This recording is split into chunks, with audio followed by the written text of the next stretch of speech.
One of the things that you want to make sure is that if you've got no energy, you've got to look at what's one way that I can get energy, and one way of getting energy is through nutrition. But it's not just how early you eat, it's how often you eat. So meal frequency is really important. And when you think about blood sugar levels, that survival safety system in our brain, that if there's a big gap window where we haven't eaten for 5, 6 to 8 hours, your brain and your body is going to start to go, hey, something's not right here. We're going to have to get into starvation mode and really get into self-protection mode. And that's not a good feeling in the body. And so one of the things we want you to do is satiate your body regularly. So meal frequency is really key here.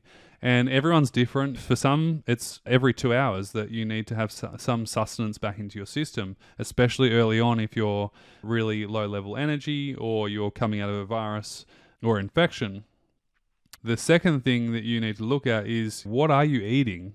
You could be eating crappy cardboard cereal for breakfast and toast, and of course, you're going to be hungry after an hour because it's not sustaining you. So, making sure that your meals predominantly have a combination of protein and good, healthy carbohydrates, low GI, which is low glycemic index, which is basically slow releasing glucose into the bloodstream.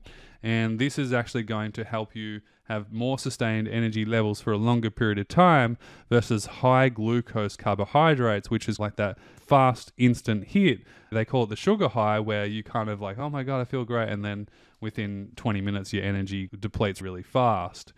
And so we've got to come back to that term, is food is fuel. Write it down somewhere on a piece of paper. Food is fuel.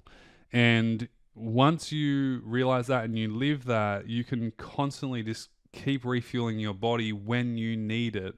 And here's the kicker: you don't want to wait until you're really hungry to eat again, especially as you're overcoming something like chronic fatigue syndrome or long COVID. You want to make sure that you're fueling your body and you're adding energy in to your body that is needing the energy that it's outputting right now to help you heal. Really, really important.